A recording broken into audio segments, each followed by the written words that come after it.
Hello everyone, welcome back. This is Chris and Santos. Hi. Here at 7 Cups Fine Chinese Tea. Today we're going to be brewing up some Tai Ping Houkui or some Monkey King green tea. Santos, do you have anything you want to tell us about Monkey King? To touch on first, Chris, Okay. Tai Ping Houkui or Monkey King green tea is an award-winning green tea. Not only for its style, but its flavor, and actually comes out of Hoguang village in Anhui province. And tea master Wang Xuangqi is our tea producer.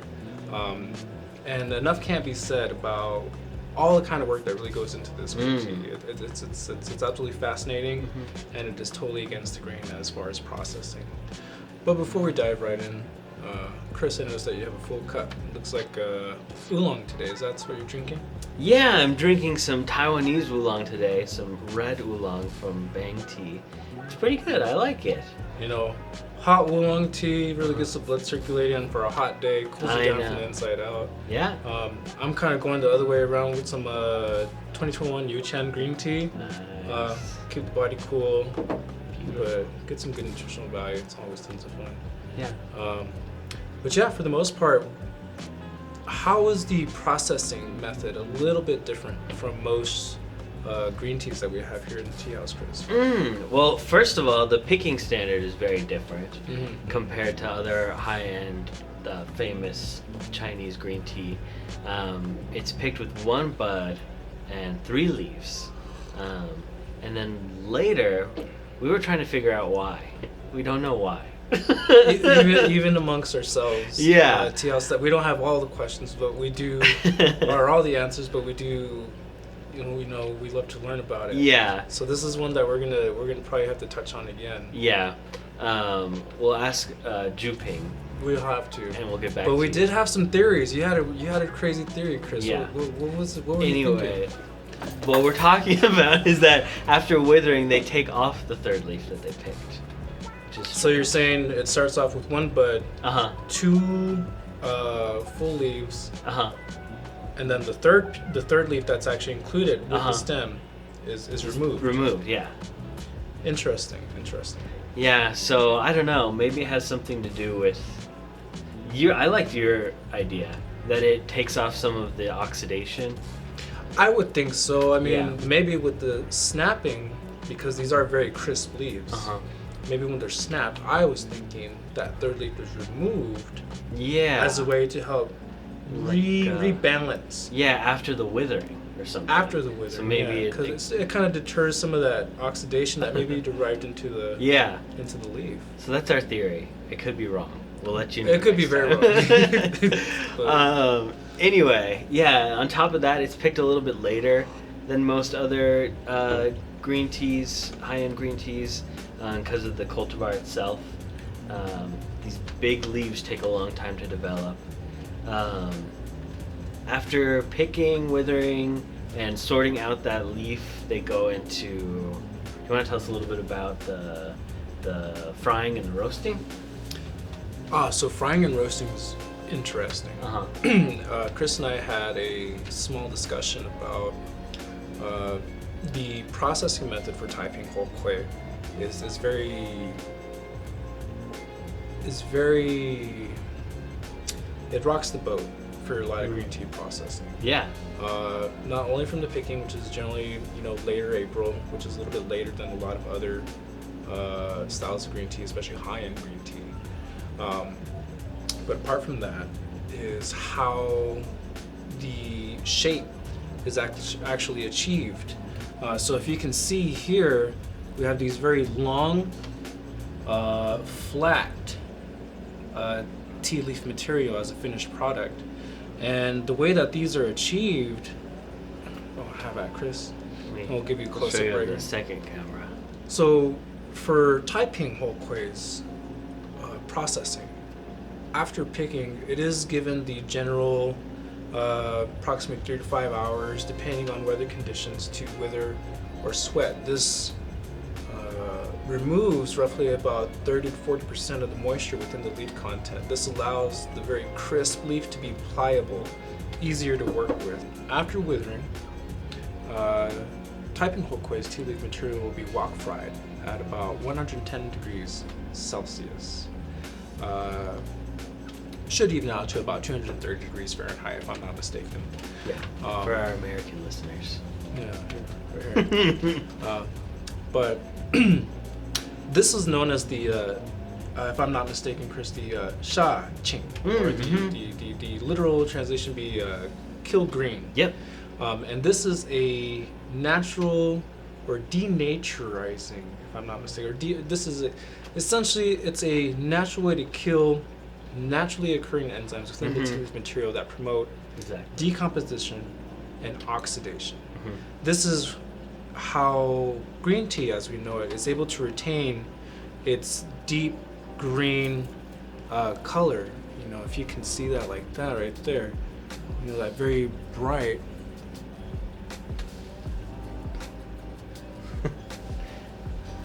vibrant color. Yeah, it's what makes green tea green.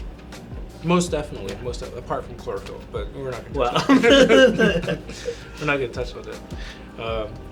But just after this rock frying, tea leaf material will then be roasted.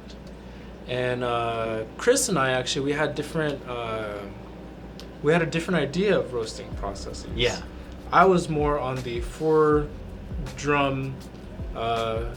the 4-step kind of drums of where you have basically these woven bamboo drums, which the basket will be placed on top of and move down the line. But Chris, you actually informed me that it's a cabinet this year. Yeah, so it may be just this year since we have a slightly different handmade version. So this year they have a cabinet with 4 shelves that the tea is moved between, and the temperature between each shelf is about 10 degrees Celsius in difference. So that's how they control the temperature over different times, is just by moving it up or down a shelf. Absolutely. So that's actually really fascinating. Yeah, it's very against the grain with a lot of tea, or at least high-end green tea processes.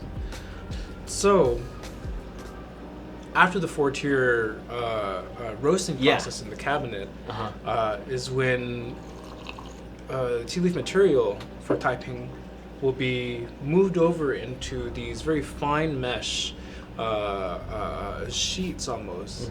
They'll be laid out, you know, straight forward like this in a single file line all the way up, and then they'll be pressed into their unique bookmark shape. And you can even see on the leaf itself, it's got these little lines that are from that steel mesh. Sorry, because I'm sitting here all well, I'm all arguing. There he goes. That's a good one. Here, I'll hold up the whole thing. Yeah, pretty neat. I really want to eat one. I did. They're actually delicious. Like, there's a lot of flavor in them. Wow. Like, to me, so first of all, right off the bat, Chris, you might get a little bit of like full, robust, but then you get, to me, you know what I'm getting? It's the bamboo. I'm getting more bamboo on the aftertaste. I get the bamboo with the dry too. leaf. A lot. With subtle sweetness, but it's the aroma. There's like a floral sweetness and that like nice bamboo green. The green bamboo is more. I think that's what's clinging more to my palate. Yeah. And the slight sweetness is what's more in the nasal cavity. Yeah. It's on the exhale. Yeah. So if you wanna try that at home, it's a pretty good one. It's very delicate, so it just crunches right in your mouth. Just right. You know, honestly, Chris, if you don't mind, I'm gonna go ahead and brew this up because now I'm excited. Okay, while you brew it, I'll talk about the last step in the processing, which is they wrap the dry tea leaves, mostly dry tea leaves, in either paper or cloth, and then they put them in these pots that have ground up limestone on the bottom. And they also put over the limestone, they put some bamboo leaf padding. And so what this does is it takes a little bit of the rest of the moisture out, soaks up into the limestone, and then it gives it a little bit more of that light bamboo flavor. That it does. I'm actually going to preheat. I don't think I've had this tea this fresh before. I'm excited.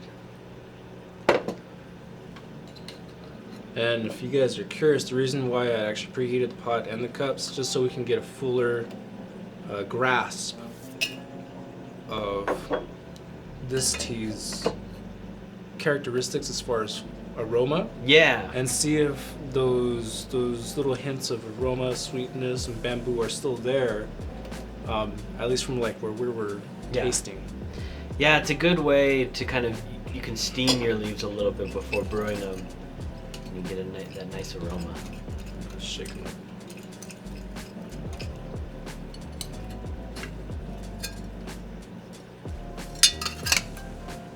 All right. Interesting. Yeah. So it's definitely.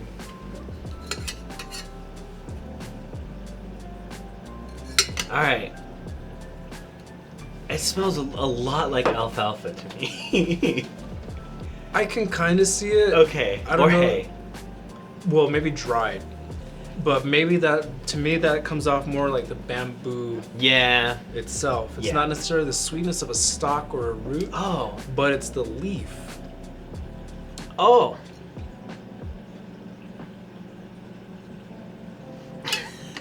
There are a lot of smells in there. Okay, I also get like those dried soybeans, like the Japanese dried soybeans. Okay, all right. I see what you're saying. Yeah, you're absolutely correct. I agree. Okay. The soybean profile. Yeah. Absolutely. And then there's the floral, some sort of floral.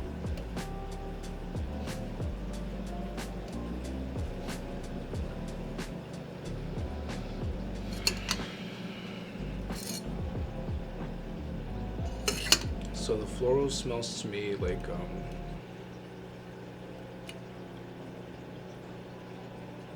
it smells like if you ever smell like a rosebud right before it, like when it's still green and still encased, like right as it barely cracks open, is the kind of floral I'm getting, but it's that green. It's the leafy kind of freshness that I'm getting. Yeah, I feel like that's what sets this tea apart too, is it's like strong green character, while still being really smooth. I agree. It'll make for a fascinating tea. And before we Let's do it. sit here and debate too long about what we're picking up on, we'll go ahead and jump right on in. Okay.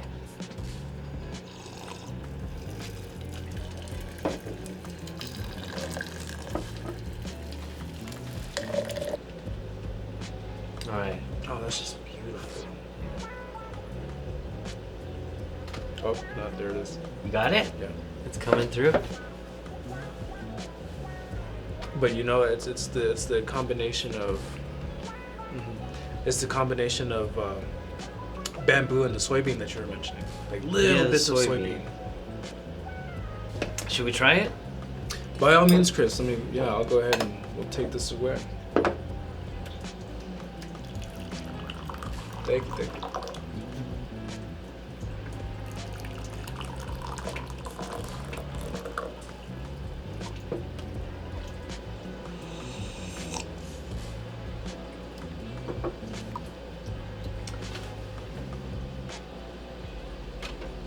You know what I'm picking up on, Chris? What? So, I'm getting hints of corn silk. Corn silk. Corn silk. I think it's kind of in there. It's a little layered. But once you get past the initial soybean, it's that sweetness. Yes, it's what's bringing you back on the finish. I was gonna say corn, but it wasn't. But it's quite not right. the corn. Yeah. Yeah. Interesting. I've never had corn silk. I wanted to say it was almost like sweet white, like raw. Huh. but it wasn't quite. The sweetness wasn't quite there. So the corn silk, I think, is probably a better description of what we're getting there.